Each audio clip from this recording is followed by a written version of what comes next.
wa sadaqa rasuluhun nabiyul karim wa nahnu ala dzalika minasyahidina wasyakirin walhamdulillahi rabbil alamin. Puji dan syukur senantiasa kita panjatkan kehadirat Allah Subhanahu wa taala. Pada malam hari ini kita berkumpul begitu banyak manusia yang hadir ini. Ini sampai kursi sudah tidak cukup lagi saya lihat. Menandakan bahwa almarhumah ini orang yang baik hubungan manusianya. Hablum minan nasnya baik, membantu orang mungkin tanpa pamrih. Akhirnya ketika meninggal dunia, Allah gerakanlah hati-hati orang ini untuk datang turut berduka cita. Semoga kehadiran kita di tempat ini semuanya mendoakan almarhumah, kemudian bersilaturahim melalui peringatan takziah. Ini akan menjadi asbab Allah ringankan semua pertanyaan alam kubur bagi almarhumah. Amin. Allah terangi alam kuburnya. Allah ampuni segala dosa dan khilafnya insyaallah. Amin ya rabbal alamin. Salawat beserta salam kepada junjungan kita, panutan kita, teladan kita, pemimpin kita dunia akhirat, Nabi besar Muhammad sallallahu alaihi wasallam, keluarganya yang disucikan Allah, para sahabatnya yang dipilih oleh Allah, langsung kepada kita umat yang terpilih, yang insya Allah melanjutkan syiar Nabi Muhammad sallallahu alaihi wasallam insya Allah. Amin ya rabbal alamin.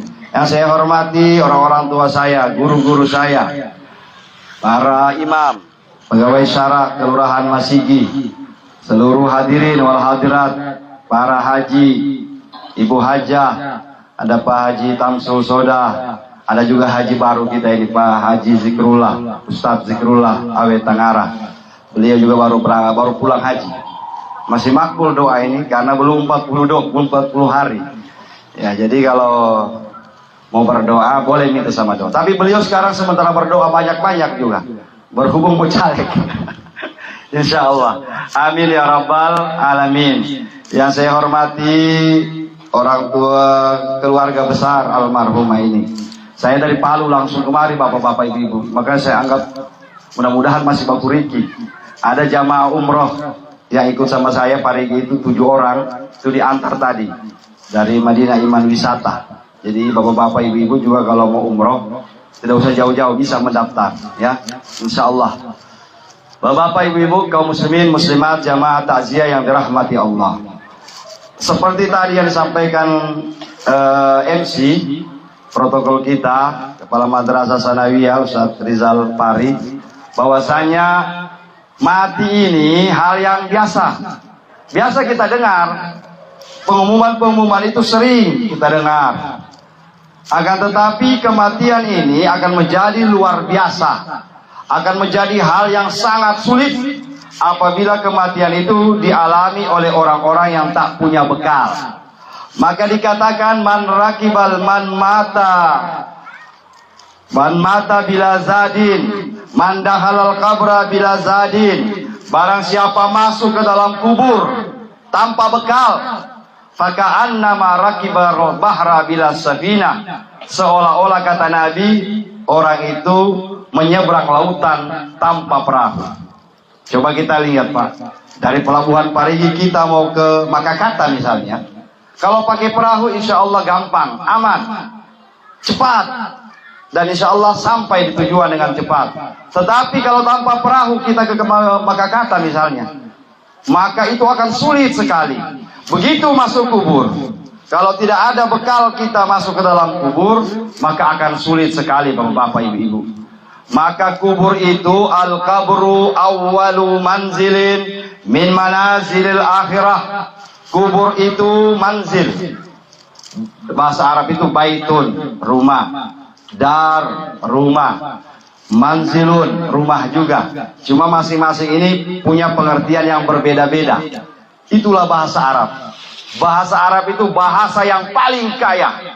Tidak ada bahasa di dunia ini yang melebihi kehebatan bahasa Arab.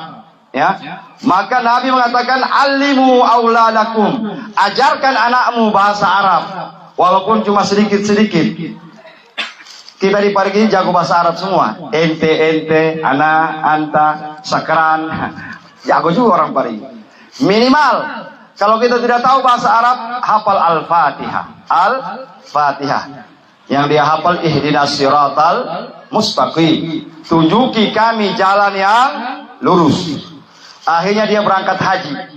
Begitu berangkat haji, karena dia sibuk berputar-putar, dia tidak tahu rombongan sudah berangkat. Dia tinggal sendiri di situ. Tersesat dia.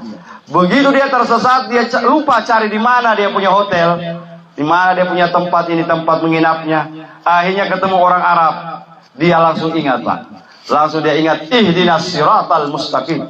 Kalau orang Arab tanya, ila aina ya Indonesia? Ya Haj.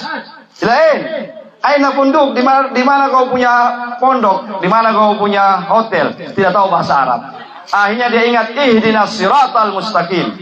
Tunjuki kami jalan yang lurus. Syekh langsung paham, oh dia mencari tampai. Ta'al. Dia bilang kita cari. Jadi yang mau berangkat haji, yang mau berangkat umroh minimal ihdinas siratal mustaqim hafal itu. Jangan sampai bertas salah di sana, ya. Tidak tahu jalan.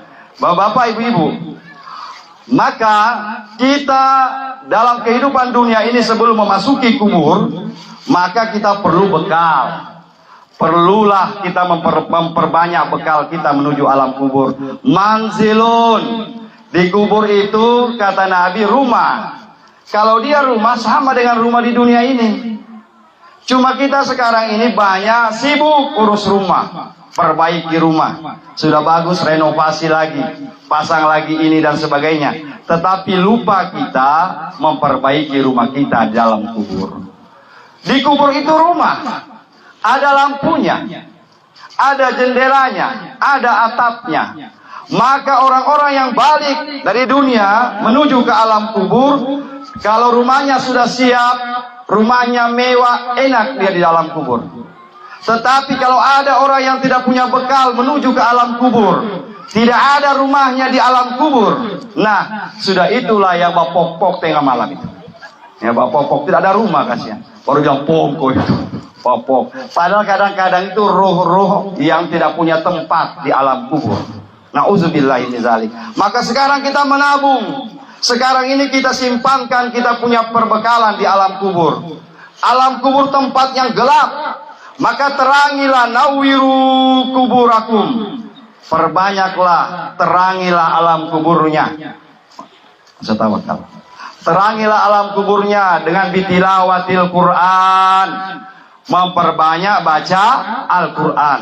Semakin banyak baca Quran, semakin terang kubur kita. Apa perbedaannya? Ini saya mau jelaskan juga. Tadi malam saya ceramah di Olaya kemarin. Mana tadi malam? Itu saya jelaskan di Pembolowo. Di Pembolowo tadi malam itu luar biasa, Pak.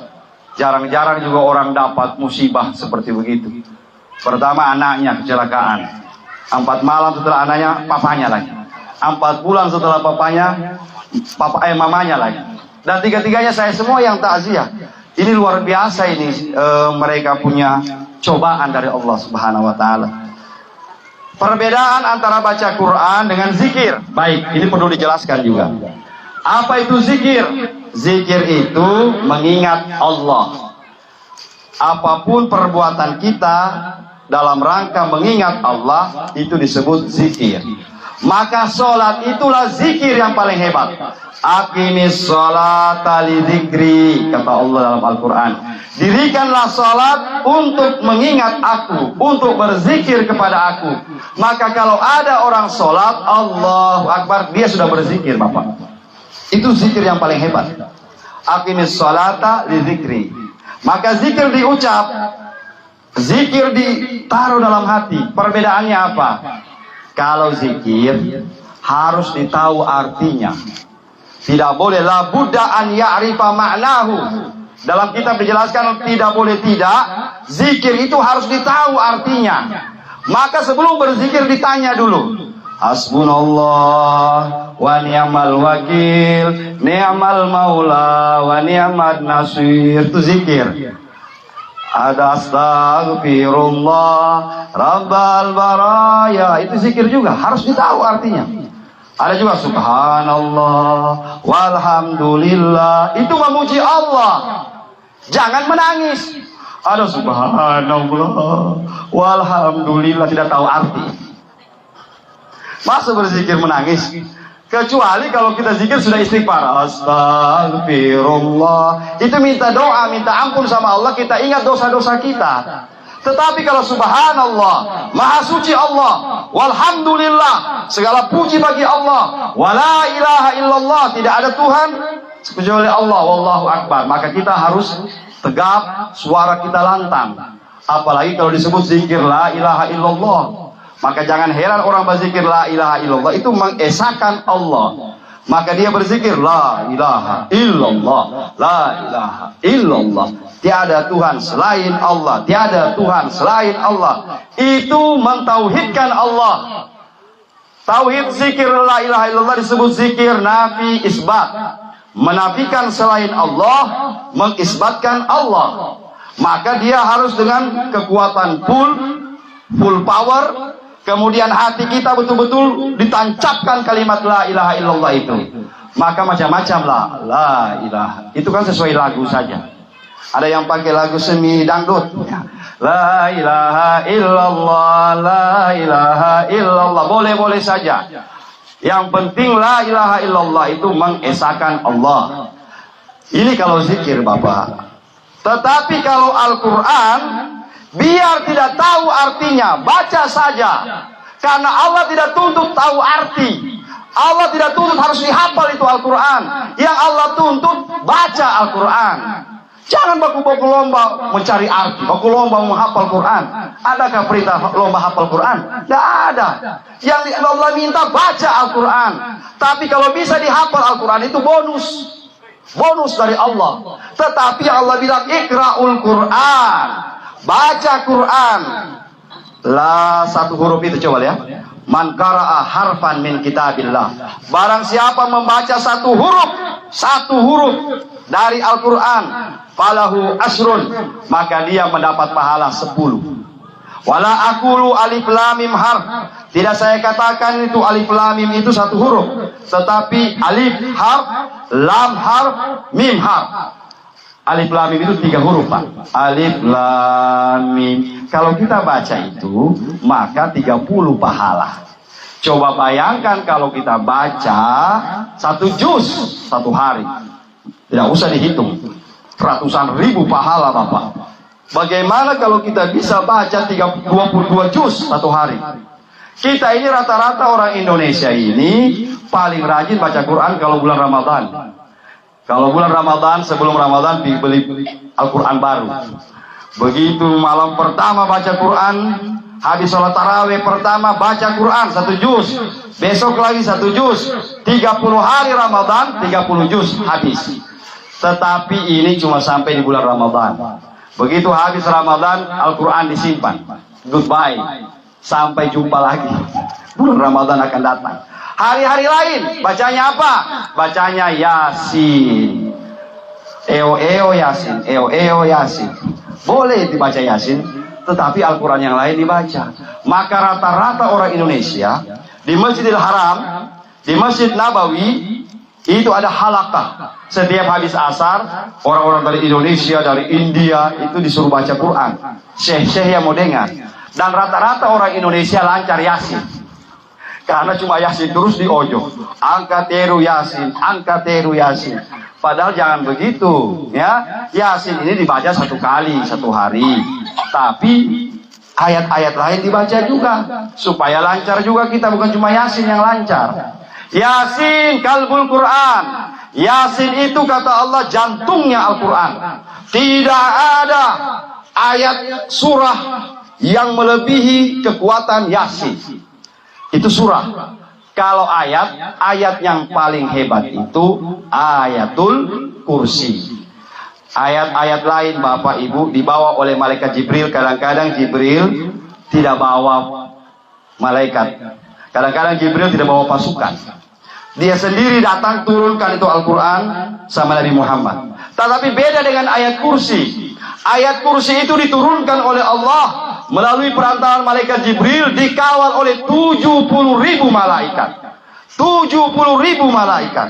Maka ketika turun ayat kursi, maka iblis dan pasukannya mengatakan halik. Dia bilang celaka kita. Tidak ada lagi kekuatan kita menggoda manusia kalau mereka baca ayat kursi ini. Maka ayat kursi jangan cuma taruh-taruh di rumah. Ayat kursi itu jangan cuma taruh-taruh di tempel di rumah, di muka pintu, supaya tidak masuk pencuri, tidak masuk sihir. Ayat kursi itu diamalkan. Ba'da duburis kulli shalah. Setiap habis sholat baca ayat kursi.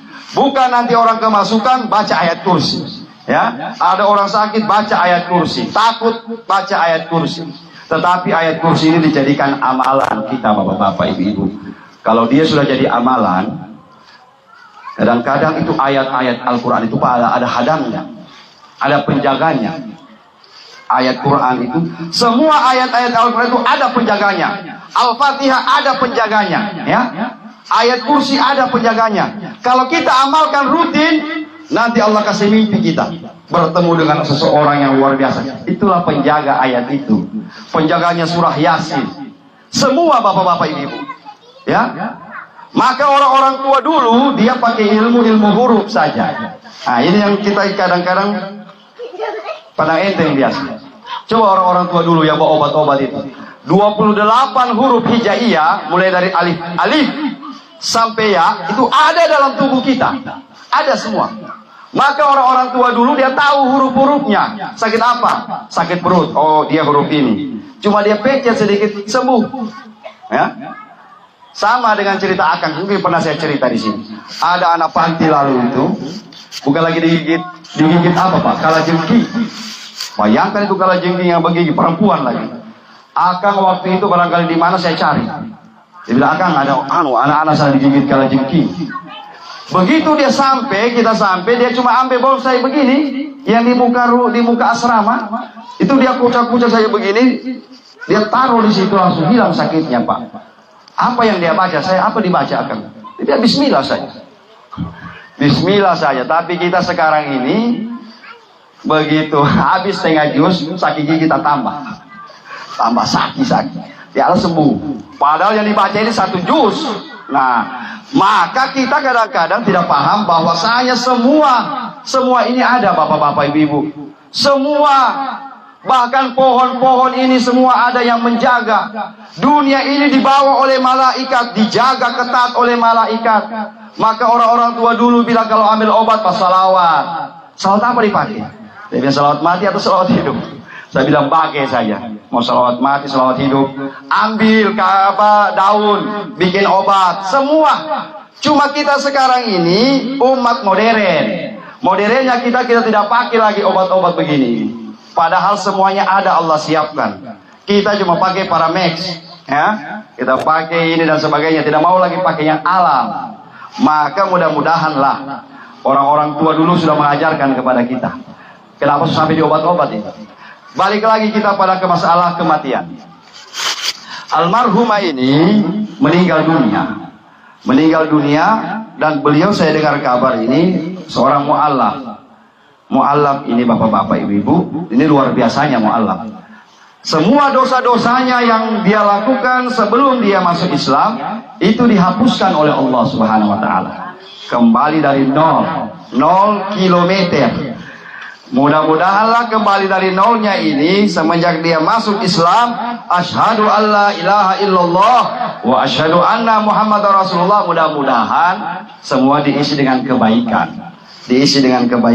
Nauzubillah, sekarang ini Bapak, sekarang ini zaman internet, zaman canggih. Saya sampaikan di mana-mana itu Pak, tauhid kita ini bahaya. Al-imanu huwa tasdiqun bil qalbi wa iqrarun bil lisan wa amalun bil arkan. Apa yang disebut iman itu? Iman itu diucapkan, diyakini dengan hati. Tasdiqun bil qalbi. Maka saya sampaikan, Bapak-bapak, jangan anak-anak kita itu dikasih nonton debat Islam Kristen.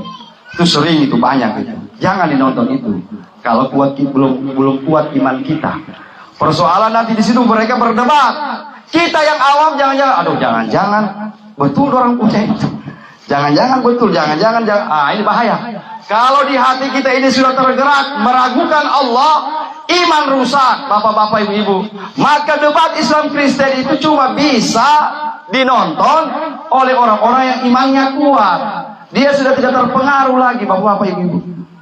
Karena anak-anak pesantren saja sempat tanya sama saya. Saya bilang, di mana kau dengar itu? Dia bilang, saya dengar di debat Islam Kristen. Jangan, Pak.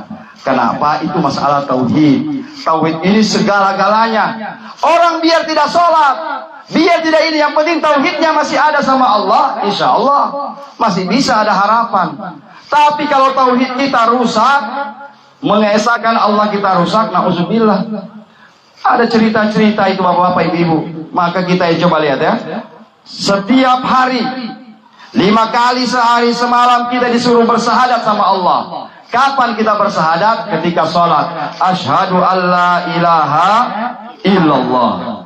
Siapa yang sholat tidak bertasyahud, tidak bersahadat, batal sholatnya. Karena syahadat itu masuk rukun 13 dalam sholat. Asyhadu alla ilaha illallah wa asyhadu anna Muhammadar Rasulullah. Apalagi rukun? Allahumma salli ala sayyidina Muhammad wa ala ali sayyidina. Orang kalau sholat tidak bersalawat, sholat tidak bersahadat, maka batal sholat. 5 kali sehari semalam kita disuruh bersahadat. Untuk apa? Supaya tauhid kita ini benar-benar kepada Allah Subhanahu wa taala. Wala tamutunna illa wa antum muslimun. Jangan sekali-kali mati kecuali dalam keadaan muslim. Almarhumah ini Bapak Ibu meninggal dalam keadaan muslim, ya. Insya Allah dilaksanakan secara muslim juga. Maka mudah-mudahan kita yang sudah muslim dari lahir ini, dari nenek moyang kita ini muslim, apalagi orang Parigi, Pak. Orang Parigi ini, orang Masih ini, dari nenek moyangnya muslim. Beda dengan orang-orang Sangir. Saya saja ini Damar itu masih banyak yang Kristen, Pak. Ya, masih banyak mereka. Jadi kita ini bukan asli Islam. Tetapi kalau orang Parigi dari lahir sudah jadi muslim, masa kita bisa tinggalkan kita punya agama? Bagaimana tinggalkan agama? Tidak peduli dengan agama. Ini yang na'udzubillah. Kita memang masih Islam KTP. Islam, tertulis itu di KTP. Tapi tidak peduli lagi dengan Islam. Mau terjadi apapun saya tidak pusing. Ada kejadian-kejadian ini kita tidak bahas. Di Indonesia itu begitu, Pak. Kalau ada prestasi, kalau ada Islam itu diganggu, orang diam semua. Tapi giliran artis di Korea ribut satu Indonesia. Habis Sambo, sekarang Lesti lagi dibahas terus angkat diri. Lesti mau apa kan? Dia kenal kita, mau dibahas terus ini, sampai memaki-maki lagi. La ilaha illallah. Itu urusannya dia. Mau dipukulkan dia, mau diapa, tapi tergantung juga. Banyak yang fans juga. Yang harus kita bahas ini Islam. Bagaimana kita punya Islam ini di Indonesia ini? Bagaimana umat Islam ini bisa bersatu, ya? Tidak lagi pakai terpecah belah. Maka inilah fungsinya niat, Pak. Dimanapun kita, kalau niat kita baik, insya Allah. Profesor Dr. Hamka, Ketua Majelis Ulama Indonesia pertama Indonesia. Siapa namanya? Buya Hamka. Ada datang orang sama dia. Dia bilang, Buya, saya baru-baru dari Mekah. Oh, dari Mekah? Iya. Apa? Umroh. Tapi dia bilang, herannya saya di Mekah ada juga pelacur. Ada juga pelacur di Mekah, apa? Di Arab ada juga pelacur. Buya Hamka kan orang pintar, ulama. Dia bilang, saya juga baru pulang dari Amerika. Saya tidak dapat pelacur di sana. Bayangkan Amerika, tempatnya barat, orang tidak ada agama banyak, tidak ada pelacur.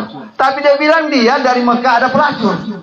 Maka Buya Hamka mengatakan begini, nah, itu kemanapun kita pergi, kalau kita mau cari yang begitu, pasti Allah kasih.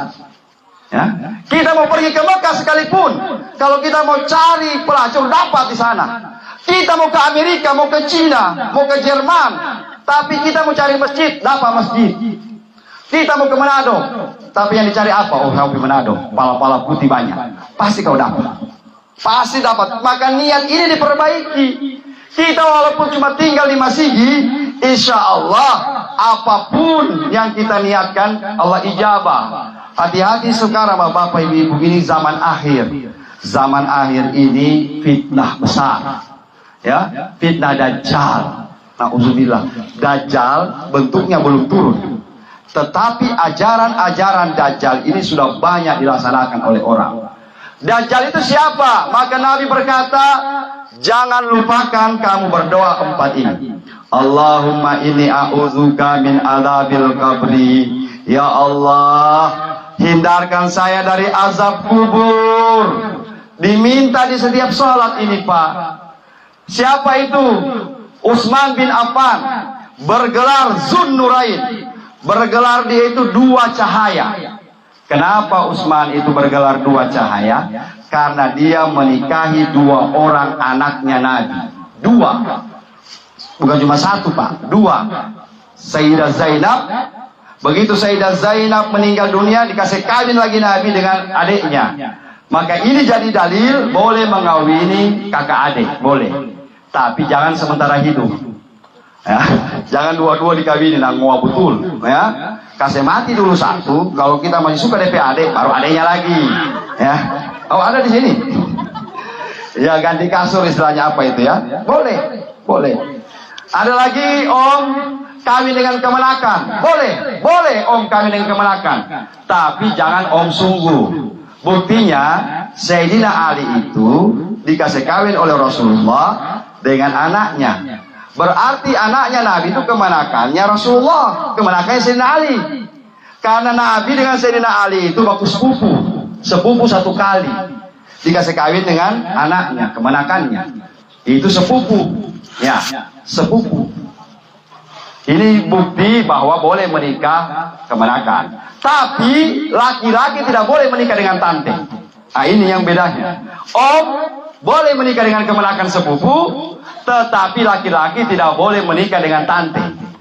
Nah ini yang banyak perlu juga dijelaskan fikih perkawinan ini, fikih nikah. Ya, penting. Jangan-jangan menjaga kemungkinan jangan-jangan tidak aku tahu. Kalau kita punya paham, alhamdulillah. Inilah perlunya paham marga, karena nanti aku tahu, sama-sama paham ini jangan-jangan ada saudara. Takut-takutnya begitu menikah, yang tidak boleh dinikahi dan ya. Bapak-bapak, ibu-ibu kaum muslimin. Sayyidina Utsman bin Affan itu menangis. Kalau dicerita neraka tidak menangis dia. Dicerita tentang azab neraka santai-santai saja dia. Tapi kalau dicerita tentang azab kubur, menangis. Ini anak mantunya Nabi, menangis sampai basah dia punya jenggot. Sayyidina Utsman satu-satunya manusia di dunia yang wakafnya 1400 tahun masih orang nikmati sampai sekarang. Wakaf. Pemilik rekening terbesar di dunia. Tidak ada orang kaya yang melebihi Sayyidina Utsman bin Affan. Bapak tahu itu Masjidil Haram, Masjid Nabawi, pembangunan di Mekah itu semua dibiayai dari hasil wakafnya Sayyidina Utsman bin Affan. Masya Allah. Ya, bayangkan bagaimana dia punya amal jariah. Ya, sampai sekarang itu air Zam-Zam pernah hilang, Bapak. Air Zam-Zam itu pernah tidak ada lagi. Dibongkarlah air Zam-Zam itu dengan biaya Sayyidina Utsman bin Affan. Bagaimana bisa pahalanya, Pak? Orang minum air Zam-Zam sampai sekarang ini, bagaimana pahalanya masuk sama dia? Jadi bapak-bapak, ibu-ibu, kalau punya rezeki air, ya, taruh di masjid atau taruh di pondok-pondok pesantren. Selama orang pakai, sedekah air ini luar biasa. Saya ingat lalu di Parigi ini masih ada waktu saya masih SD. Saya SD itu di SD 1. TK saya di sana, Pak. TK Al-Herat. Itu ada Amiradi sana, Amiradi. Itu ada air khusus di situ. Jadi orang kalau pulang sekolah langsung singgah, langsung minum. Berapa pahalanya Amiradi? Ya, orang yang minum dia punya air ini sobat ceramah sekarang. Nah, sekarang kita ini kalau mau cari banyak pahala, kasih air minum, ya. Taruh di muka rumah itu. Air gratis. Banyak kasih orang yang mau lewat, yang di kantongnya itu cuma 10.000, cuma untuk beli bensin. Kalau dia mau belikan air, kita isi bensin, apalagi bensin mahal. Kalau kita taruh air di situ, subhanallah, dia minum, pahalanya banyak, bapak-bapak ini. Maka ditanya Sayyidina Utsman, wahai Utsman, kenapa kau kalau dicerita tentang kubur menangis?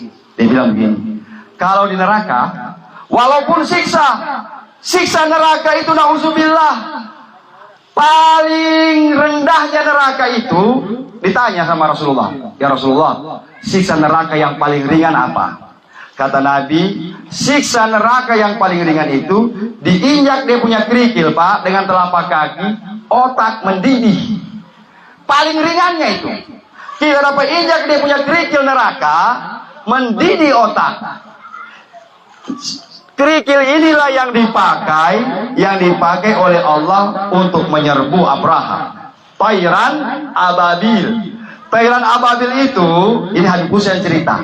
Guru kita Habib Hussein, dia bilang itu tairan ababil, di setiap tak kakinya itu ada batu kecil dari neraka. Batu kecil dari neraka ini sudah tak tulis nama. Masing-masing namanya pasukan itu ada semua namanya di situ. Jadi begitu dia kasih jatuh itu batu, cari begini Pak. Sesuai nama dia mau cari, mana itu nama ini? Nama Mamat. Itu dia. Wah. Kalau dia kena di kepala, tembus sampai di kaki, tembus sampai di gajah-gajahnya. Bayangkan itu dahsyatnya. Ada satu orang pasukan Abraha saat itu lolos. Sengaja Allah kasih lolos supaya bisa bawa berita sampai di Habasyah. Satu orang ini lari, Pak. Begitu dia lari, dia tidak tahu ini burung ababil ini ikut terus dari belakang. Sampai di depan di negaranya, dia cerita. Dia bilang habis semua orang, tinggal saya sendiri tak sisa. Kenapa? Dia bilang ada burung di sana itu, semua yang kena batu itu mati. Setelah dia habis bercerita begini di negaranya, tiba-tiba itu burung muncul, Pak. Dia tembak lagi satu pelor, mati ditampal di situ. Subhanallah, kalau Allah itu berkehendak, Pak, pasukannya itu banyak sekali. Ya, pasukan Allah ini bahaya, Bapak. Kata Rasulullah SAW, ditanya, ya Rasulullah, mana yang paling hebat? Ya, yang paling hebat ini adalah pasukan Allah. Pasukan Allah itu baik bisa berupa angin. Baru-baru saja ini angin itu, ya kalau dilihat masih berapa saja. Tapi kita sudah ketakutan. Ada pasukan air, banjir dan sebagainya. Maka mudah-mudahanlah kita dimasihi ini oleh Allah Subhanahu wa taala dan seluruh parigi dijaga, dilindungi oleh Allah Subhanahu wa taala. Amin ya rabbal alamin. Bapak-bapak, Ibu-ibu, ini kubur. Baik, kita cerita kubur. Ketika orang meninggal dunia, maka orang yang meninggal dunia itu tidak tahu bahwa dia sudah meninggal. Ini menurut ulama pertama. Dia tiba-tiba melihat, kenapa istriku menangis? Kenapa anak-anakku menangis? Dia rasa, dia kira dia mimpi ini. Oh, mimpi saya punya anak menangis. Kemudian dia lihat lagi, dia dibawa ke tempat pemandian. Kenapa? Dorang buka bajuku, dorang kasih mandi. Dia sangka masih mimpi terus.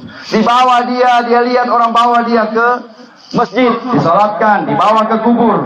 Nanti sadar dia ketika malaikat berkata, "Qum ya ibadallah." Bangun wahai hamba Allah. Sadarlah dia. Ternyata saya sudah mati betul. Maka Nabi mengatakan, "An-nasu niyam." Manusia itu dalam keadaan tidur. Wa iza matu fantabihu. Nanti kalau sudah mati baru bangun kita. Kita ini dianggap tidur semua, Pak. Kenapa kita dianggap tidur? Karena kita tidak pernah melihat Allah, tidak pernah lihat malaikat. Kita ini bagaikan di alam mimpi di dunia ini sekarang. Kita kalau mati baru sadar kita, oh ternyata dunia yang kita taruh selama ini hebat ini ternyata cuma di alam mimpi. Yang benarnya dunia kita ini adalah di alam barzah bersama Allah, bersama malaikat. Itulah rumah kita. Maka awal tadi saya sampaikan kesebaik rumah. Maka kenapa ada perkumpulan keluarga? Karena orang di dunia itu di alam barzah sama dengan di dunia ini, Pak. Baku dapat dengan keluarganya, baca cerita ada orang. Maka kita punya keluarga, kita kasih baku dekat-dekat supaya mata tetangga. Maka ada pemakaman non muslim, tidak boleh orang Islam dikubur pada orang non muslim. Begitu juga orang yang non muslim jangan dikubur di tempatnya orang Islam. Karena di dalam alam barzah itu mata tetangga. Bercerita begini, paling-paling almarhumah ini begitu masuk di alam kubur ketemu keluarganya. Bagaimana orang di dunia? Pusing orang di dunia sekarang. Pertalite naik, baru bakri terus orang. Kira-kira begitu. Ini almarhumah baca cerita sekarang, sedang diwawancarai. Kata siapa orang yang sudah meninggal tidak tahu keadaan dunia? Profesor Dr. Quraisy Shihab, pakar tafsir Al-Quran ulama kita, beliau mengatakan alam kubur itu bagaikan rumah kaca, Pak. Tembus pandang. Kalau orang meninggal dunia itu dia melihat ke kanan, yang dia lihat alam. Kalau dia masuk surga, yang dia lihat surga. Tetapi kalau dia melihat ke kiri, yang dia lihat dunia, yang dia lihat anaknya, yang dia lihat rumahnya, yang dia lihat ini dan sebagainya. Maka hati-hati dengan orang yang sudah meninggal. Kalau orang tua kita masih hidup, dia tidak tahu tuh orang. Apalagi kalau orang tua sudah nalinga-linga, kasihan. Apapun yang kita bikin dia tidak tahu, kecuali orang lapor. Itu anak narkoba, kecuali dilapor. Tapi kalau mereka sudah meninggal, orang tahu. Dorang lihat apa yang dilakukan oleh anaknya, dia tahu. Maka hati-hati. Biasa kadang-kadang apa penyakit-penyakit aneh, penyakit aneh yang tidak ditahu bagaimana. Dibawa ke dokter tidak sembuh, dibawa ke dukun sando. Tahu sando? Saingan dokter. Nah, saingan dokter juga tidak bisa sembuh. Di ruqyah juga tidak sembuh. Penyakit apa ini? Ternyata penyakit marahnya orang dalam kubur. Hati-hati itu, Pak. Susah itu diobat, ya. Penyakit yang tidak bisa diobat itu satu, penyakit orang dari dalam kubur. Yang kedua, penyakit yang tidak bisa diobat, penyakit diler. Kalau ada cicilan, semua besok ditarik. Biar meminumkan Paramex, ampa papan tidak bisa sembuh. Besok semua batagi orang, semua ditarik motor. Ya. Itu juga tidak bisa sembuh. Bapak-bapak, ibu-ibu, kaum muslimin muslimat yang dirahmati Allah, kembali kita ke masalah kubur tadi. Maka kita perbaiki kuburan kita. Satu, apa itu? Nabi ditanya, ya Rasulullah, apa penyebab orang disiksa di kubur? Satu, penyebab orang disiksa di kubur, kata Rasulullah, adalah al-ghibatu. Apa ghibah? Menceritakan aib orang di belakangnya. Kalau baku muka begini, bukan ghibah. Lebih bagus begini saja. Kalau kita mau cerita orang, panggil orangnya, betul kau begini, betul kau yang begini, supaya tidak masuk ghibah kita. Ya, tidak masuk ghibah. Siapa yang boleh digibah? Satu, pemimpin. Pemimpin suatu kaum boleh digibah, tidak haram, Pak. Kalau pemimpin itu zalim. Misalnya kita mau cerita tentang Indonesia, ini pemerintah begini. Orang kita bilang, oh kamu gibah itu presiden. Bukan digibah, karena dia pemimpin. Maka orang-orang yang jadi pemimpin, siap jadi bupati, siap jadi gubernur, hati-hati. Terima resiko orang mau cerita. Sudah wajar itu, Bapak-bapak. Orang mau maki, orang mau marah, siapa suruh jadi pemimpin? Itu, ya. Karena agama membolehkan. Maka jangan bilang, oh Habib Rizik itu melawan pemerintah, Habib Bahar melawan pemerintah. Tidak melawan, Bapak. Mereka itu meluruskan, bukan menggibah. Tetapi yang termasuk ghibah ini adalah menceritakan keadaan saudara kita. Itu yang pertama. Kedua, yang penyebab siksa kubur, kata Nabi, apa itu? Namimah, membawa-bawa cerita. Yang ketiga, sesuai dengan hadis Nabi, ittaqu, hati-hati kamu, ihdaru anil baul, hati-hati kamu urusan kencing. Fa inna amata adzabal qabri minhu, banyak orang disiksa di kubur gara-gara urusan kencing. Orang bilang, Muhammad, urusan kencing disiksa di kubur. Islam itu begitu, Pak. Yang dia bilang yang kecil, tetapi apalagi yang besar. Sedangkan bakicing tidak bacebo, tidak bersih, disiksa di kubur. Bagaimana babera tidak bersih bacebo? Lebih soe lagi. Bagaimana kalau mandi junub tidak sesuai, lebih parah lagi. Sekarang ini jangan semangat kasih nikah anak, kasih nikah anak supaya cepat dia menikah. Ajar-ajar mandi junub, ya. Orang tuanya yang kasih nikah itu bertanggung jawab di hadapan Allah. Kalau sampai ini anak tidak tahu baju junub, baru dia sholat bagaimana? Sedangkan orang urusan kencing disiksa, Pak. Maka ditanya sama orang-orang tua bagaimana cara? Ada namanya istinja lahir, ada namanya istinja batin. Tata caranya masing-masing. Kita bahas dulu istinja lahir sesuai fikih. Istinja lahir itu, saya tanya sama abah saya, Abah, bagaimana itu istinja bacebo yang bersih? Dia bilang, Mamat, bacebo itu kasih lewat 3 burung. Waduh. Jadi kalau bacebo di Kuala, bacebo kita lewat dulu 3 burung, baru berhenti bacebo. Padahal ini cuma kata-kata hiasan saja, ya. Kalau kita mau pakai ini, bagaimana? Kalau bacebo di kamar mandi tidak ada burung. Maksudnya kasih hilang pertama launuhu, warnanya. Kemudian yang kedua rihuhu, dia punya bau. Jadi kalau bacebo cium sedikit. Maksudnya masih bau tidak ini? Masih ada warnanya tidak? Yang ketiga ta'muhu. Ah, ini yang parah. Apa itu ta'muhu? Rasanya. Baru kita bilang, ada mau dirasa berarti. Nah, itu ditanya dulu bagaimana yang disebut bacebo itu rasanya dikasih hilang, ya.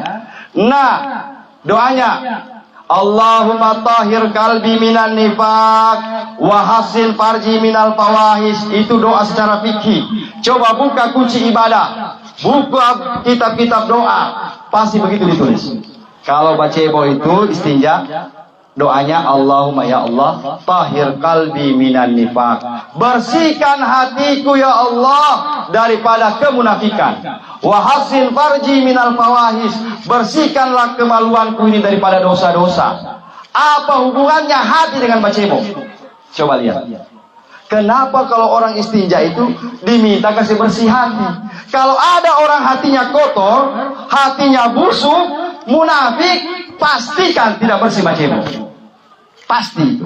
Kalau ada orang setengah mati, kenapa saya punya hati ini bersih, kotor sekali hati ini? Pasti bilang, ajar bacebo itu, kasih bersih bacebo itu. Kenapa? Itu hubungannya dengan hati, Pak. Orang-orang yang hatinya bersih, dia tidak terpengaruh dengan maki, caci orang, maka itu insya Allah orang-orang yang luar biasa. Maka kita hindari bapak-bapak supaya masuk kubur baik, tenang. Berikutnya setelah dikubur, tidak panjang-panjang ceramah. Begitu kita selesai dikubur, Bapak, ada alam. Alam kita akan lewati 7 alam. Siapa yang akan melewati alam 7 ini, dia harus memperbaiki 7 ayat dalam Al-Quran. Bismillahirrahmanirrahim. Alhamdulillahirabbil alamin. Ar-Rahmanur Rahim. Maliki yaumiddin. Iyyaka na'budu wa iyyaka nasta'in. Ihdinas siratal mustaqim, siratal ladzina an'amta 'alaihim ghairil maghdubi 'alaihim. 7 ayat ini harus dipegang supaya selamat kita di alam 7 itu. Alam barzakh, alam mahsyar, alam mizan, ya, alam hisab. Terus banyak, ya. Kita akan dibangkitkan oleh Allah Subhanahu wa taala. Dibangkitkan manusia di hari kiamat nanti, almar'u ma'aman ahab. Manusia nanti dibangkitkan di hari kiamat bersama orang-orang yang dia cintai. Bapak-bapak, ibu-ibu, inilah yang namanya cinta sehidup semati. Siapa yang kita cinta waktu di dunia, maka dia akan dibangkitkan sama-sama di akhirat nanti. Di padang mahsyar, dalam berjanji dikatakan, manusia yuhsyarun nas yaumal qiyamah. Manusia dibangkitkan nanti di padang mahsyar uratan, tidak pakai sandal, Pak. Kemudian telanjang bulat. Jadi Sayyidina Aisyah bertanya sama Nabi, ya Rasulullah, orang nanti dibangkitkan di padang mahsyar tidak pakai baju, tidak pakai celana. Iya, tidak malukah orang? Nanti orang mau lihat. Saking dahsyatnya padang mahsyar, kata Nabi, orang tidak sempat lagi kuliah, Pak. Tidak sempat. Padahal orang itu telanjang bulat semua. Tidak sempat kuliah Muhammad. Tidak sempat lagi. Kenapa? Karena dahsyatnya padang mahsyar. Di padang mahsyar berapa lama di situ? Kata Nabi, lama sekali. Maka yang kita butuhkan saat ini adalah syafaat. Inilah akhir ceramah. Bapak, syafaat itu ada syafaatul uzma. Syafaat yang paling besar itu, pertolongan yang paling besar itu adalah pertolongan Nabi Muhammad SAW. Ketika di padang mahsyar, orang dalam keadaan susah, yang dibutuhkan adalah bantuan oleh Allah Subhanahu wa taala. Maka alhamdulillah orang yang waktu di dunia ada penolongnya. Mana penolong kita? Penolong kita adalah binatang-binatang yang kita korbankan. ketika hari raya Idul Adha. Maka kenapa berkorban satu hari seumur hidup, biar cuma satu kali saja. Jangan tidak berkorban. Seumur hidup kita ini ada satu kali kita berkurban, karena kurban itu akan berubah menjadi kendaraan nanti kita di padang mahsyar. Ya, tiba-tiba dalam keadaan sulit, maka Nabi mengatakan, "Fakbiru dzabihatakum." Kasih besar kamu punya korban, supaya nanti kamu punya kendaraan bagus. Kalau kita kurban sapi, datang sapi berubah menjadi kendaraan kita. Ada orang berkurban kambing, berubah menjadi kurban, menjadi kendaraan kita. Yang belum berkurban tahun ini, mudah-mudahan bisa berkurban, walaupun cuma ayam. Ya, ayam bisa berkurban, Ustaz? Bisa. Dalam beberapa kitab fikih dijelaskan, bagi orang yang tidak punya kemampuan untuk berkurban sapi, unta, kambing, maka boleh berkurban ayam. Tapi dik, bahasa Arab dik itu ayam jantan besar, jangan ayam perangkang dipakai. Cuma kesalahan yang perlu diperbaiki, di mana-mana ceramah saya sampaikan. Kesalahan besar kita sekarang ini apa? Begitu besok mau lebaran, sore tangkap memang ayam. Tangkap memang ayam karena di dalam mau makan dengan burasa besok. Ditangkap ayam, dia potong memang, tidak masuk kurban itu. Yang masuk kurban, kalau pulang dari sholat Idul Adha, tangkap ayam, niatkan sama Allah, ya Allah, saya belum bisa berkurban sapi, belum bisa berkurban kambing, saya ayam saja tahun ini. Insya Allah, tapi ditangkap setelah sholat Idul Adha. Ya, maka di padang mahsyar itu sulit, bapak-bapak, ibu-ibu. Syafaat sekarang terakhir, apa itu syafaat? Pertolongan Allah melalui Nabi Muhammad SAW. Nanti kita akan ditolong oleh Allah Subhanahu wa taala. Ada orang yang diberi minum dari telaga Kausar. Telaga Kausar itu ahla minal asali. Telaga Al-Kausar itu, kata Nabi, sungainya Nabi itu lebih manis dari madu. Airnya itu lebih putih daripada apapun. Maka siapa yang bisa minum itu? Orang yang minum airnya Nabi itu orang yang waktu di dunia sering bersalawat sama Nabi. Maka saya alhamdulillah bersyukur masih gini anak-anaknya ini sudah banyak yang bersalawat, ya. Sudah banyak majelis, ikut-ikut majelis. Anak-anak mudanya ini sama saya itu tiap malam Jumat rame, ya. Jadi anak-anak masih gini alhamdulillah. Bukan diajak bersalawat orang. Nah, setelah diajak sholat bawa main bola. Karena dorong hobi, dibawa main bola juga. Alhamdulillah tadi itu saya sudah berangkat Eka itu orang masih di sebelah sana, ikut Liga Santri, lalu sudah berangkat ke Jakarta 3 orang, ya. Tadi juga berangkat. Jadi melalui Liga Santri ini, banyaklah kita punya kader-kader. Jadi sama yang anak-anak main bola itu saya bilang jangan cuma main bola. Malam Jumat kita pergi bermaulid, ya. Kalau maulid itu kenapa? Kenapa ya Nabi salam alaika? Itu kita memuji Nabi Muhammad SAW.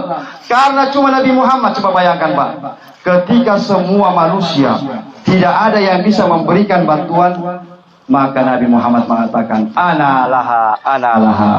Datang sama Adam, Nabi Adam bilang, oh tidak bisa saya juga punya dosa, saya tidak bisa berikan bantuan. Pergi kamu sama Nabi Nuh. Nabi Nuh mengatakan saya juga tidak bisa. Pergi kamu ke Nabi Ibrahim. Nabi Ibrahim tidak bisa juga memberikan bantuan. Terakhir ke Nabi Isa. Kata Nabi Isa, Pak, manusia tidak ada yang bisa memberikan bantuan hari ini kecuali Nabi Muhammad SAW.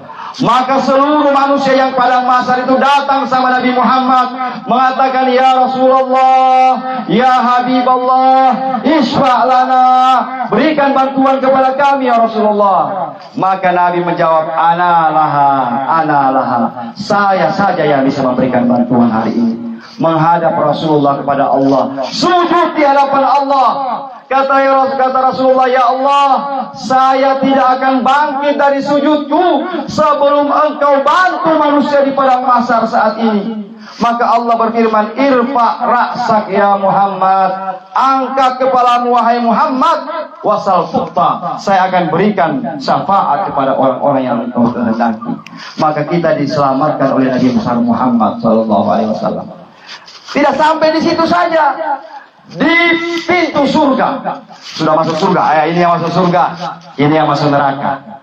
Orang Pak kalau ada iman dalam hatinya Pak, tak belok ke neraka, tapi ada harapan balik. Tapi kalau orang kafir, dia jalan tol, tidak pakai pertanyaan lagi. Kalau kita orang Islam, tapi tidak ada ibadah, tidak ada kita punya amal, boleh kita jatuh ke neraka, tetapi ada harapan tak naik ulang. Tapi kalau orang kafir, tidak percaya sama Allah, dia jalan tol, neraka jahanam langsung. Siapa lagi?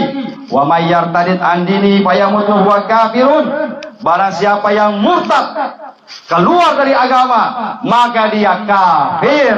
Ulaika fi nari jahannam khalidina fiha. Mereka lah orang-orang yang kekal selama-lamanya dalam neraka. Kasih ingat sama kita punya anak-anak, jangan pernah murtad keluar dari Islam. Na'udzubillah. Itu kekal di neraka selama-lamanya. Tapi kalau kita orang Islam masih ada iman walaupun cuma sedikit sebesar biji zarah, kata Allah, siapa yang ada dalam hatinya sebesar biji zarah iman, pasti aku akan masukkan dalam surga dia. Walaupun cuma sebesar biji zarah Pak, ada iman dalam hati, masuk surga. Begitu orang sudah naik semua, Allah berfirman, Jibril, sudah masuk surga semua orang? Sudah ya Rasul, sudah ya Allah. Ini dalam hadits qudsi. Kata Allah, ada yang tertinggal satu orang, kasihan di bawah. Di dasar neraka, kamu tidak dapat lihat. Ada satu orang, turun kau Jibril, periksa neraka, ada satu orang yang tertinggal di situ. Maka turun Jibril bersama malaikat penjaga neraka, didapat betul satu orang. Diangkat ke atas, ditanya sama malaikat, kenapa kau tertinggal? Orang semua masuk surga semua. Dia tahu tidak ada saya punya amal. Selama hidup di dunia ini tidak ada wahai malaikat, tidak pernah ada ibadah. Semua kejahatan saya buat semua. Tapi kenapa kau bisa masuk surga walaupun terakhir? Katanya mungkin saya pernah satu kali berbuat baik. Apa itu? Saya seumur hidup pernah bersahadat satu kali saja. Waktu kapan? Waktu saya kawin. Untung dia kawin Pak. Kalau dia tidak kawin, Allahu Akbar, ya, tidak selama-lamanya dalam neraka. Maka yang belum kawin sekarang ini, ya, menikah memang. Setelah itu sampai di surga itu bertingkat-tingkat Bapak, bertingkat-tingkat. Mudah-mudahan kita ini biar cuma tingkat satu saja, insya Allah, amin. Di surga itu ada pasar, ada pasarnya surga. Jadi orang-orang pasar ini tenang, ada juga pasar di sana tiap hari Jumat. Tapi pasarnya surga beda dengan pasarnya dunia. Pasarnya surga itu Pak, kalau kita masuk ke salon, pergi sama Fajal, ada dia punya gambar begini. Gunting saya macam Ronaldo ini, begini. Gunting saya model begini. Tapi pasar di surga ada begini Pak. Bukan lagi rambut yang dirubah, muka. Oh saya hari ini saya punya muka macam Messi, saya punya muka macam Niki Ardila, kasih begini saya, langsung dirubah sama Allah Subhanahu Wa Taala. Itu pasar surga, ya. Mudah-mudahan masuk surga semua, amin. Di surga tempat yang luar biasa. Di surga semua kenikmatan yang Allah berikan kepada kita bertingkat-tingkat Pak. Mudah-mudahan di tingkat yang paling bawah saja kita sudah enak insya Allah. Mudah-mudahan masuk surga semua, amin ya rabbal alamin. Allahumma atihil wasila wal fadila wa syarafa wa darajatal aliyatar rafi'ah. Di mana kuncinya masuk surga? Kuncinya pada saat habis azan. Situ Pak. Mau surga tingkat berapa? Pesan dari sekarang. Sama kita mau pesan rumah, mau pesan apapun, COD atau lewat Shopee, di situ kita lihat. Maka ketika habis azan, la ilaha illallah, kata Nabi, tempat yang makbul doa pertama ba'dal azan. Setelah azan berdoa. Maka walaupun kita sementara bawa oto, bawa motor, kalau ada orang azan, upayakan berhenti walau cuma 5 menit. Jangan dilewatkan itu, ya. Kita misalnya ke Palu, belum bisa kita tinggal sholat, buru-buru, berhenti sebentar. Setelah itu berdoa, ya Allah, saya minta surga yang nomor 6. Ya Allah, saya minta surga. Surga itu banyak. Jannatul Ma'wa, Jannatul Darussalam, Jannatul Firdausi Nuzula. Oh banyak. Cuma sesuaikan juga. Kalau kita punya celengan di masjid 20.000, ya boleh tingkat 6. Tapi kalau celengan 2000, jangan minta surga Firdaus. Surga Firdaus itu surga tertinggi, ya. Celengan 2000, kan tidak masuk akal itu. Jadi mudah-mudahanlah kita ke azan, kita doa. 2, waktu yang paling bagus untuk berdoa ba'da kulli shalah, setelah habis salat. Assalamualaikum warahmatullahi, assalamualaikum warahmatullahi, astagfirullahaladzim, astagfirullahaladzim, angkat tangan. Sekarang assalamualaikum warahmatullahi, assalamualaikum warahmatullahi, jom, sepigi. Apa? Mau ulur, mau cari tanpa dinding. Berdoa. Karena habis sholat itu waktu yang paling cepat diijabah doa sama kita, sama Allah Subhanahu Wa Taala. Yang ketiga, waktu yang paling cepat dikabulkan doa, apa itu? Hujan. Maka sekarang hujan orang salah paham. Begitu hujan langsung angkat tangan, ya Allah. Sebagaimana hujan ini kasih banjir juga rezekiku, ya Allah. Kasih banyak rezeki, ya Allah. Karena hujan. Bukan hujan cuma mau dimarah. Hujan rombal lagi. Cuma dia marah itu hujan. Astagfirullahaladzim. Nabi dalam riwayat, coba buka kitab sejarah. Nabi itu kalau hujan, walaupun malam, dia buka bajunya, dia kasih kena hujan sedikit. Karena hujan itu rahmat Allah turun. Rahmat Allah turun. Jadi kalau ada orang sakit tidak sembuh-sembuh, ada amalan terakhir saya sampaikan. Tidak sembuh, susah sembuhnya. Maka kalau ada hujan, apalagi hujan malam Jumat, langsung pergi dapur itu air hujan. Yang penting jangan yang kena yang langsung, jangan kena pohon, langsung diambil air hujan itu. Kalau ada hujan, apalagi hujan malam Jumat. Nah, air hujan itu disimpan dalam botol, dibacakan ayat kursi 70 kali. Qul huwallahu ahad 70 kali. Qul a'udzu birabbil falaq, qul a'udzu birabbin nas 70 kali. Tutup dengan Al-Fatihah 70 kali. Semua penyakit insya Allah sembuh. Karena itu obat terakhir sudah. Kata Nabi, siapa yang tidak sembuh dengan cara ini, tidak ada lagi obat bagi dia. Kalau ada orang pakai cara ini, air hujan dia minum, tapi dia bacakan ayat-ayat tadi tidak bisa sembuh, boleh membungkus. Berarti semua pergi, semua berangkat. Dahsyat ini Pak. Semua orang yang namone pernah ada minum ini. Namone dia. Ini saya praktek, saya coba praktek. Insya Allah. Bahkan yang mati lolo juga ada. Boleh dipakai semua. Yang sudah lobet, boleh. Pakai supaya insya Allah sembuh. Amin ya rabbal alamin. Demikian ceramah malam hari ini. Mudah-mudahan ada hikmahnya. Intinya ketika kita sebelum meninggal dunia ini, doa istighfar sama Allah Subhanahu wa taala. Akhirul kalam. Kita doa tutup Al-Fatihah ila hadratin Nabi Mustafa Rasulullah Muhammadin sallallahu alaihi wasallam ala hadan niyya wa ala kulli niyatin salihah. Al-Fatihah. A'udzubillahi minasyaitonir rajim. Bismillahirrahmanirrahim. Alhamdulillahirabbil alamin. Bismillahirrahmanirrahim. Allahumma adkhil fi quburiha rawha wa rayhan qusata wal aman wal afa wa ridwan ya hannan ya mannan ya man idza su'ila anta wa idza su'ila an. Allahumma ighfir laha warhamha wa'afiha wa'fu anha wa akrim nuzulaha wa sik madkhalaha wa aghsilha bil ma' wa tarj wal barat wa naqiha min al khataaya kama yunqqa thawbul abyad min al danas. Allah ya Tuhan nafsul mutmainnah irji'i ila rabbiki radiyatan mardiyah wa dukhuli fi ibadi wa dukhuli jannati. Inna lillahi wa inna ilaihi raji'un. Dawa fiha subhanakallahumma tahiyatun fiha salam wa da'wana alhamdulillahirabbil alamin wallahu musta'an. Wassalamualaikum warahmatullahi wabarakatuh.